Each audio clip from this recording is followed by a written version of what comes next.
Bonjour à tous, bienvenue dans ce nouvel épisode. Salut tout le monde. On espère que vous allez bien, que vous avez passé une bonne semaine. On se retrouve aujourd'hui pour les actus de la semaine, mais juste avant de démarrer l'épisode du jour, n'hésitez pas, si c'est pas encore fait, à nous mettre 5 étoiles sur votre plateforme d'écoute. Ça nous aide au niveau de l'algorithme à monter et à faire connaître le podcast. Également, nous rejoindre sur Instagram et YouTube, La Fouserie. Instagram, on vous poste quasiment tous les jours des petites news, un peu notre quotidien d'investisseur. Et sur YouTube, on vous partage une vidéo toutes les 2 semaines, aussi sur l'immobilier. Donc n'hésitez pas à aller voir, à vous abonner, ça fait toujours plaisir.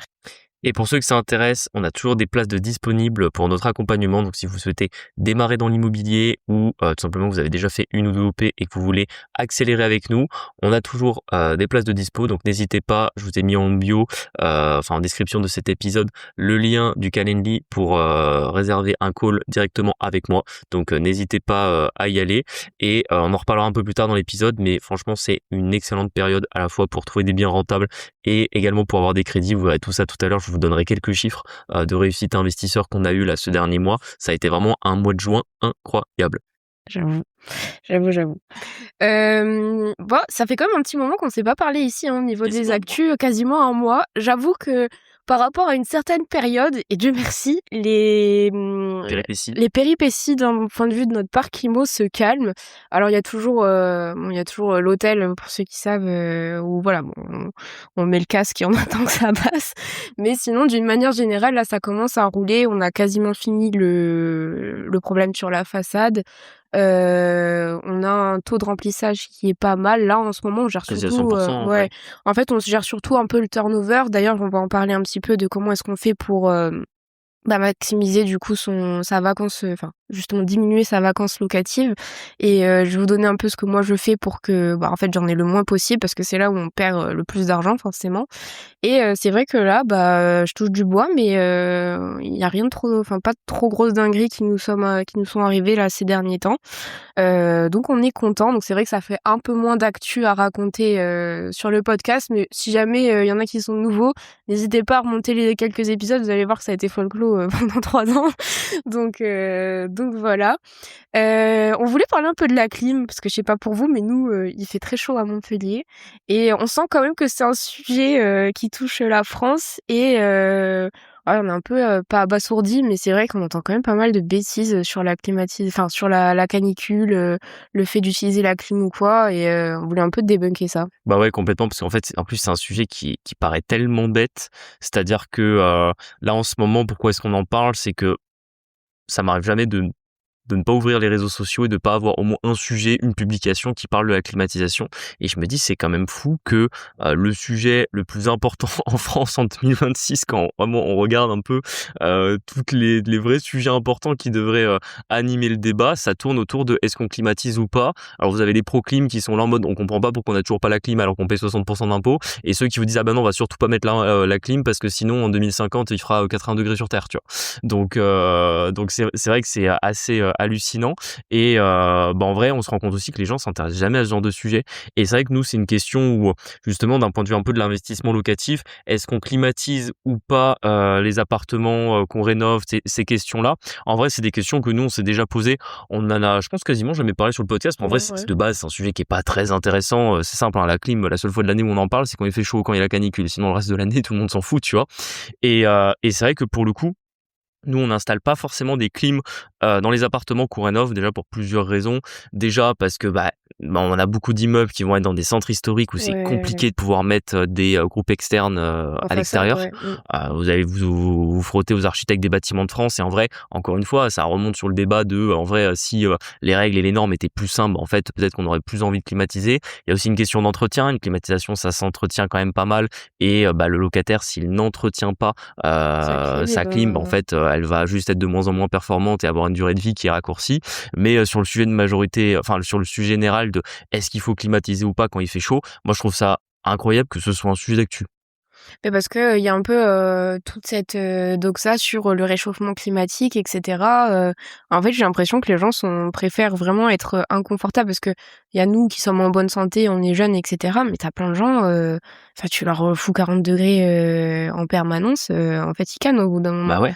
Et c'est vrai que je trouve ça assez hallucinant, sachant que j'ai entendu récemment que au niveau de tout ce qui est les clims, etc. Je pense que c'est un projet, c'est pas encore voté, mais ils veulent en gros éviter les écarts de température, tu sais. En gros, tu pourras plus mettre ta clim à 18, tu vois.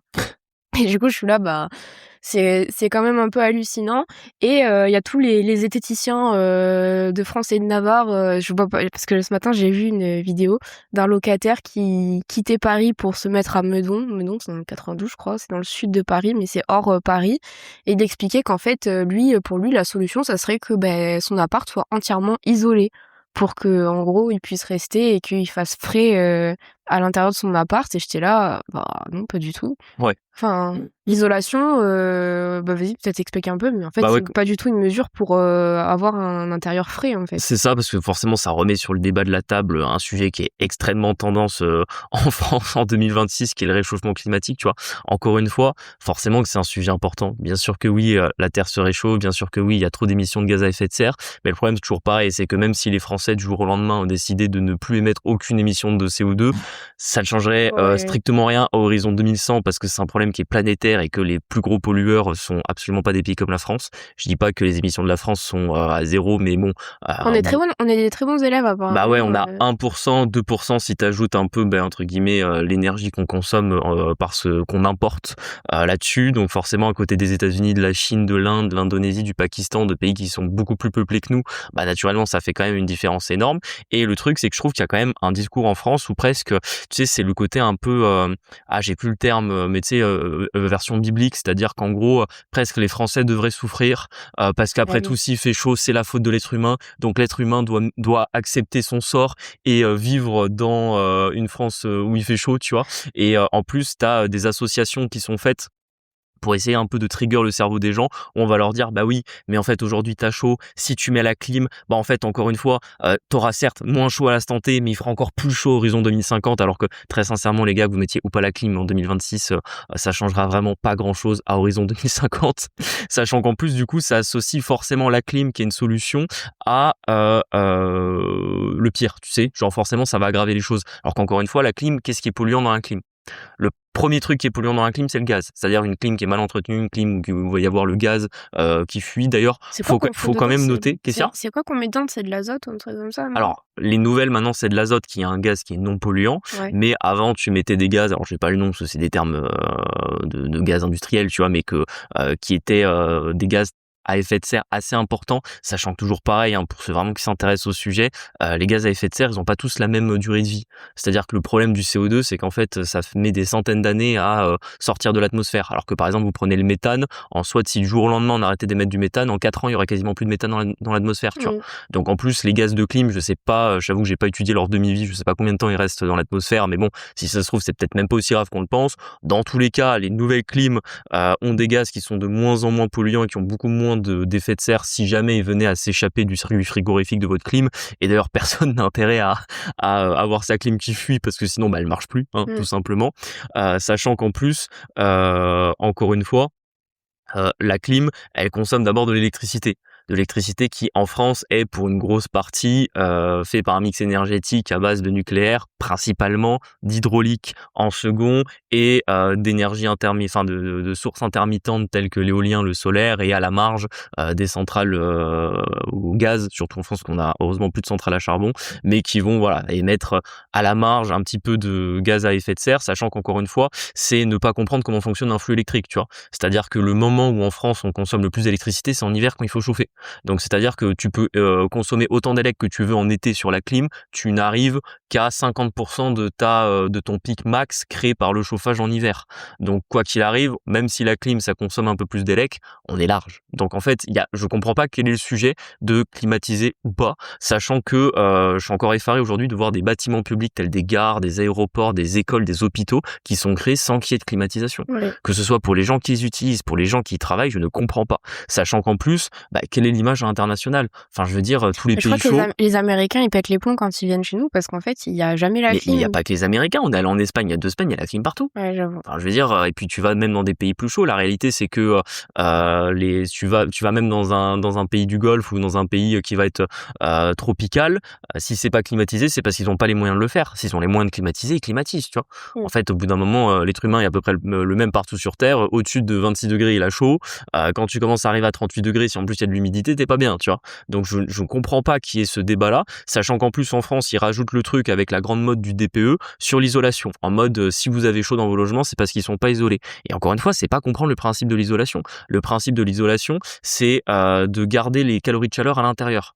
Donc nous on le voit parce que justement on vit dans un appart qui est super bien isolé. On est DPEA, forcément c'est un appart qui avait été livré en 2023 et honnêtement ils ont pas fait ils ont pas menti sur l'isolation parce que ça m'est arrivé 1 ou 2 fois de percer un de nos murs extérieurs et en vrai on a une vraie couche de polystyrène là-dessus, plus on a des menuiseries qui sont très récentes, voilà. Donc globalement nous on a l'avantage, je pense qu'on l'avait déjà dit dans ce podcast, on chauffe jamais l'hiver. Non, jamais. Et bon, on a Il y a Montpellier, des vous petits allez vieux en dessous de nous en plus ouais, qui sans doute qu'ils doivent chauffer un peu, sachant qu'on forcément, bon, on est à Montpellier il l'hiver, fait mais par bon, exemple ouais. cet hiver, il a fait plusieurs fois des températures négatives la nuit.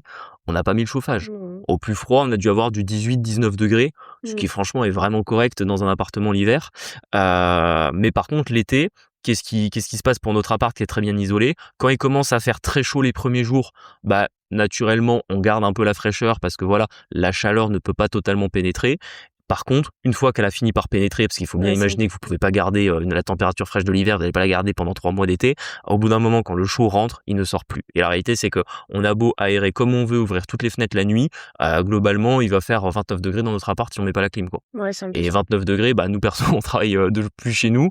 Moi perso, quand il fait plus de 25 degrés, je commence à être pas bien pour bosser, ce qui est normal, hein, c'est désagréable de bosser dans la chaleur. Autant on peut faire du sport, on peut faire des activités dehors, on peut faire beaucoup de choses quand il fait chaud.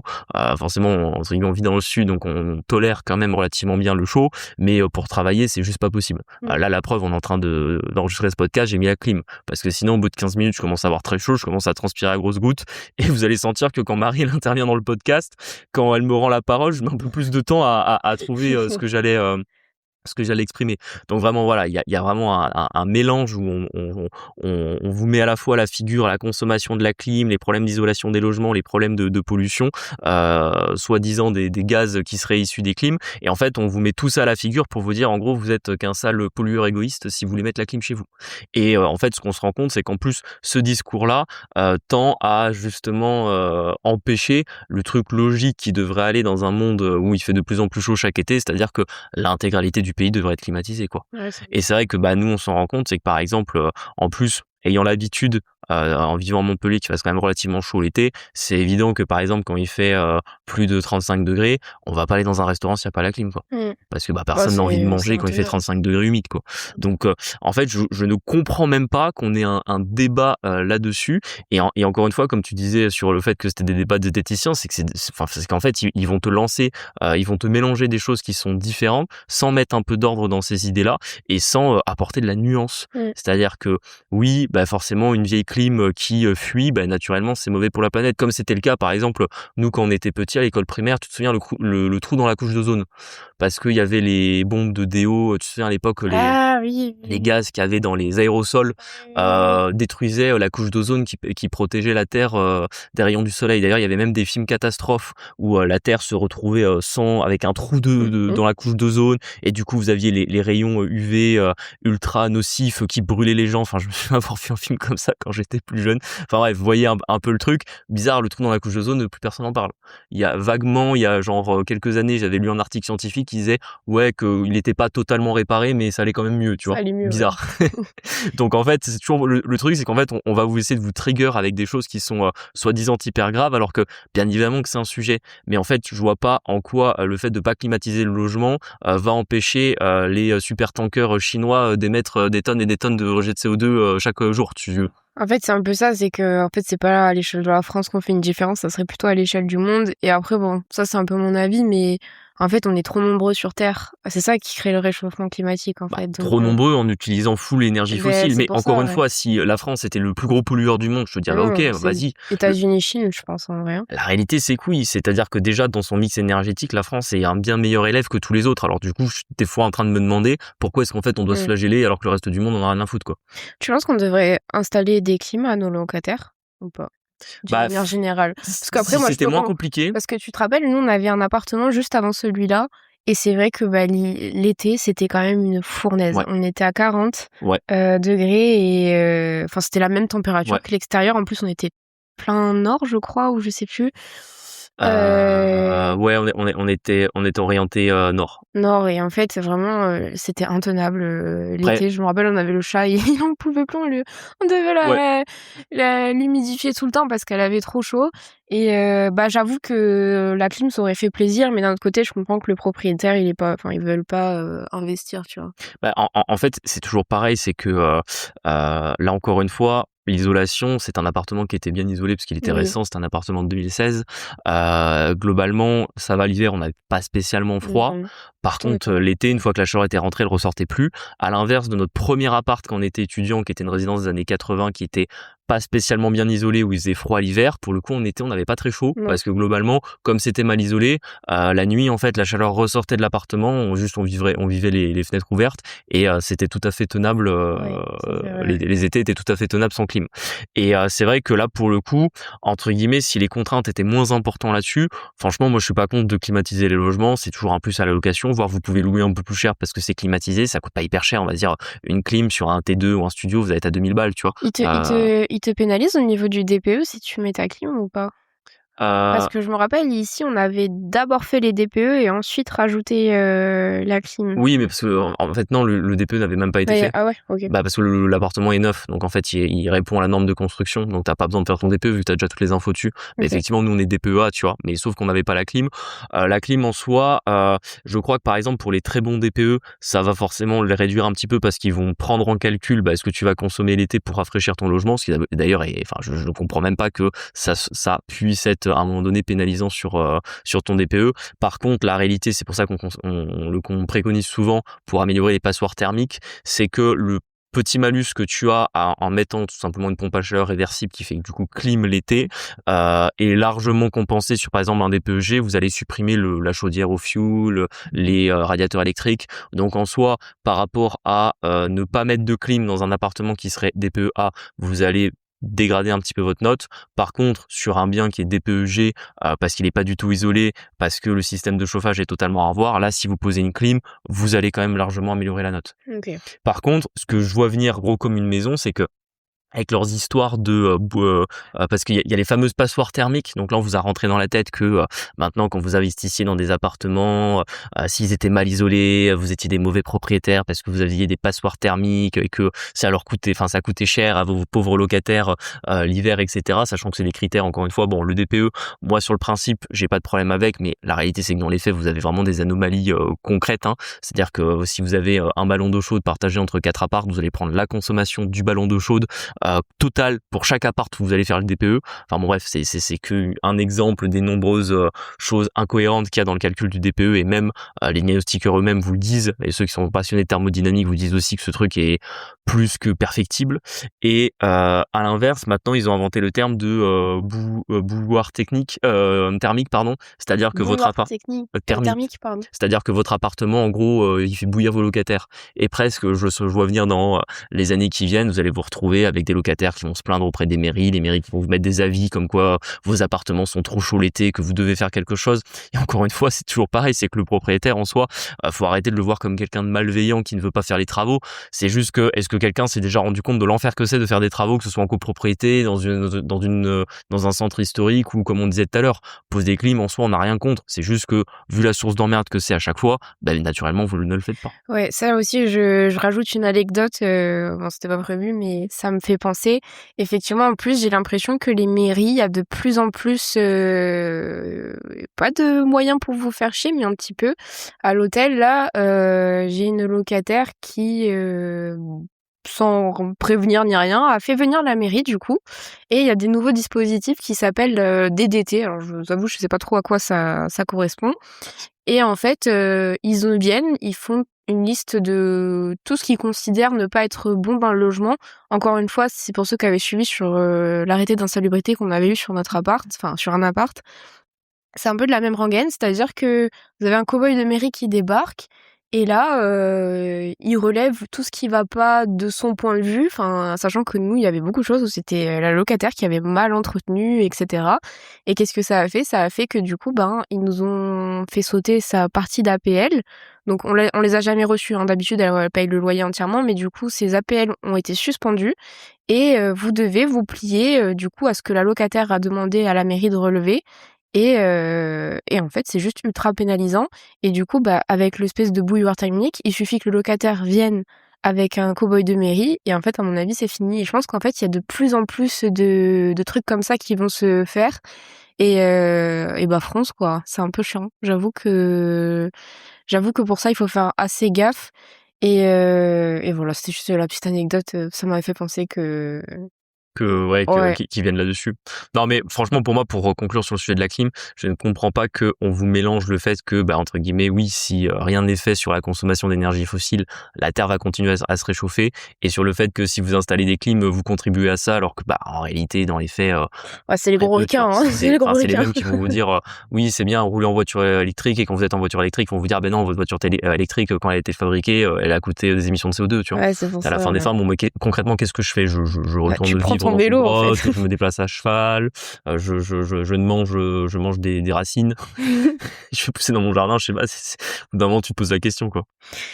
Deuxième sujet que je voulais aborder, du coup, c'était un peu tout ce qui est comment minimiser sa vacance locative. Nous, on a 50 lots, du coup, et je vous laisse un peu imaginer que forcément, on a un peu de turnover quand même d'une manière générale. Et là, en plus, on est pile dans la période qui est la meilleure période pour louer, mais c'est là aussi où il y a les départs généralement. Et à chaque fois, en fait, on arrive à relouer avant la fin du préavis. D'ailleurs, c'est à chaque fois l'objectif. Principalement, ce que je vous conseille de faire, c'est à chaque fois que vous recevez un préavis, c'est de mettre des annonces directement.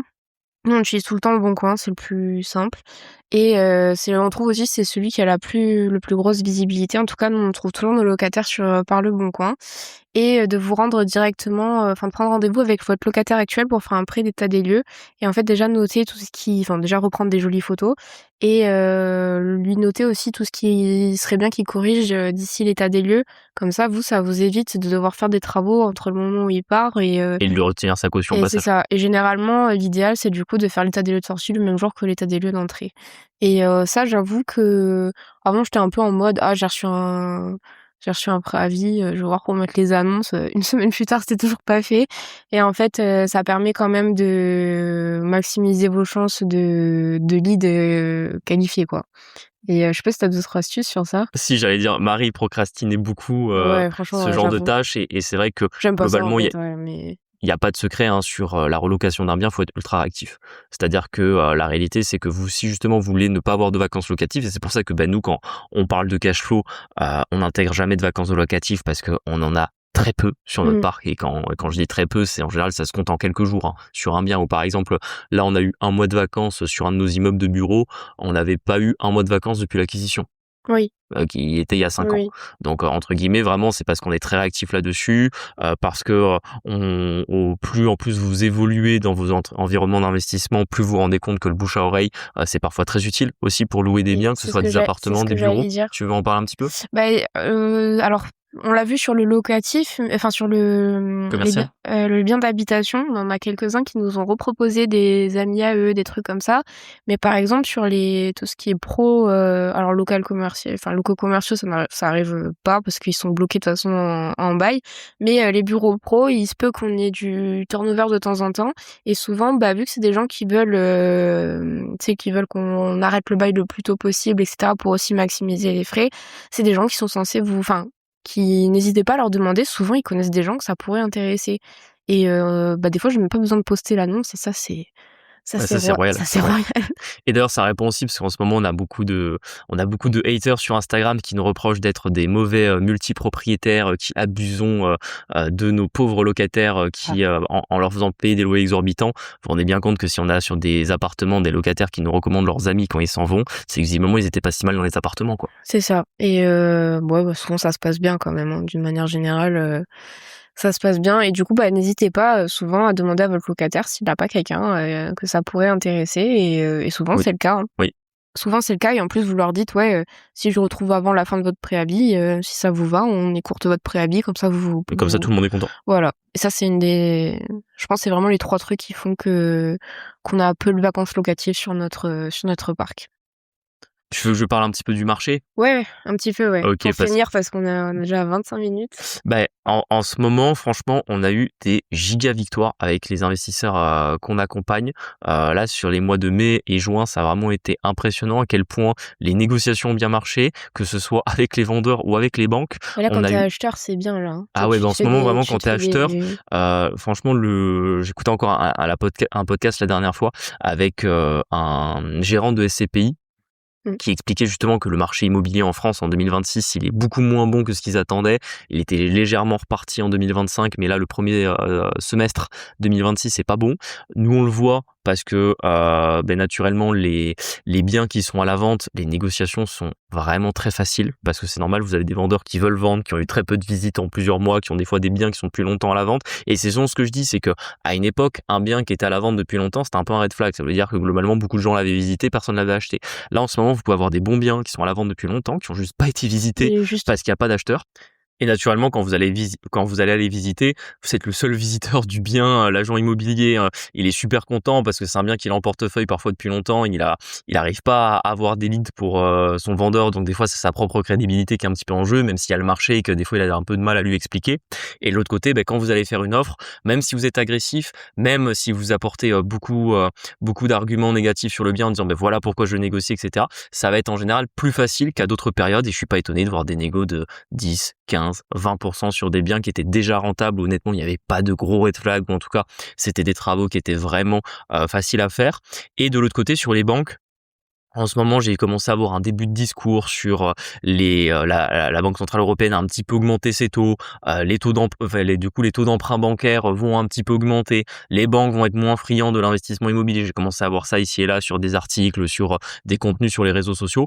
La réalité, c'est que franchement, même moi, je suis choqué du nombre de 110% qu'ont nos investisseurs. Vraiment, moi, c'est toujours ce que je dis sur le 110%. Je dis c'est possible, je dis juste que c'est pas automatique. Je promets à personne d'avoir un 110% parce que il y a beaucoup de hasard entre guillemets sur le bon banquier que vous allez trouver au bon moment. Mais franchement, j'ai des investisseurs avec qui on n'avait pas prévu de faire un 110%. On avait prévu qu'ils auraient un apport pour pouvoir acheter leurs biens et que éventuellement on verrait si dans la négociation avec le banquier le 110% peut se faire. Et franchement, les 110% ils passent à chaque fois.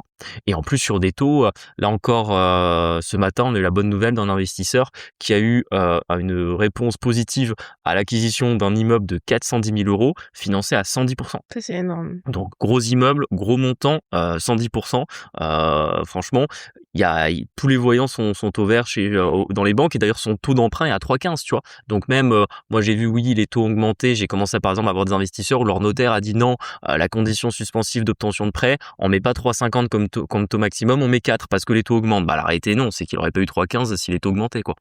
Toi, tu disais oui, pourquoi du 110%? C'est quoi les critères, en fait, qui retiennent pour dire oui à du 110%?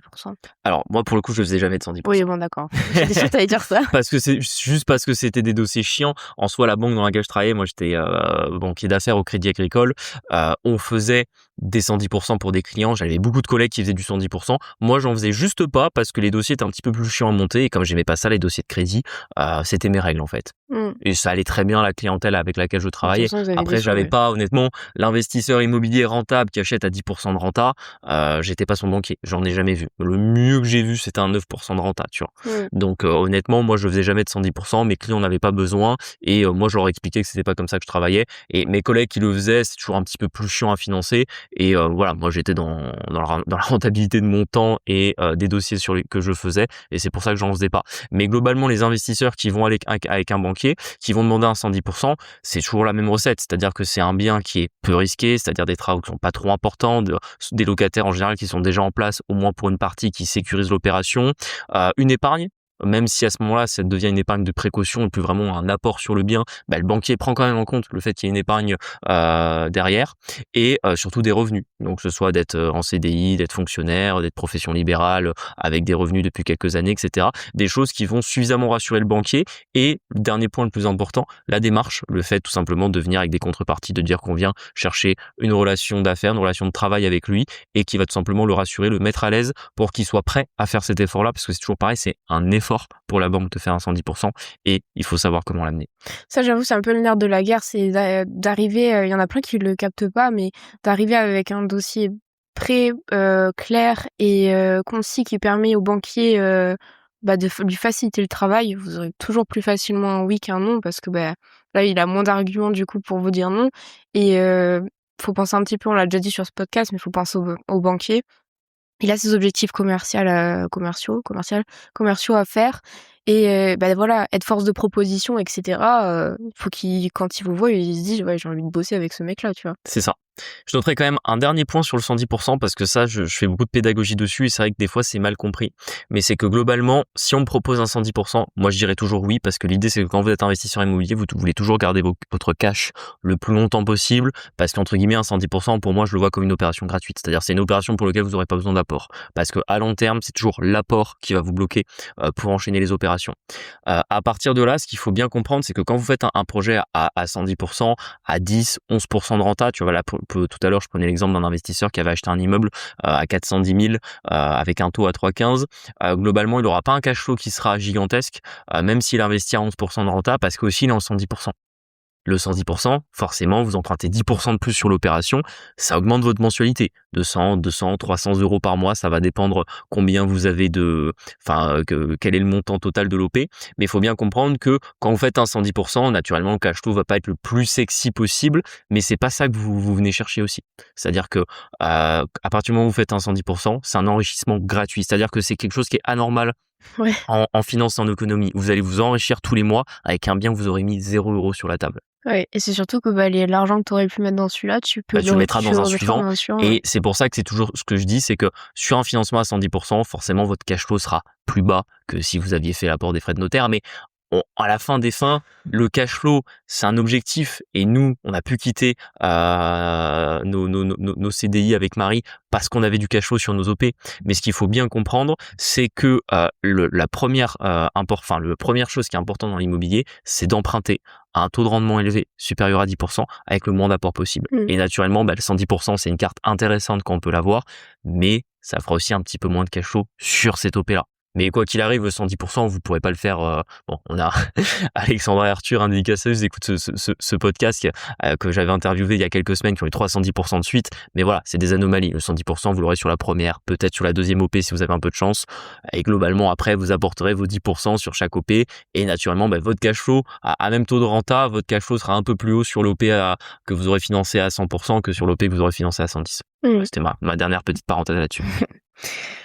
Bon, on arrive déjà à la fin de cet épisode. On espère qu'il vous a plu. N'hésitez pas à venir nous en parler sur Instagram, La Fouserie. On vous partage un peu notre quotidien d'investisseur. Si ce n'est pas déjà fait, n'hésitez pas aussi à mettre 5 étoiles. Ça nous aide vraiment à faire connaître le podcast.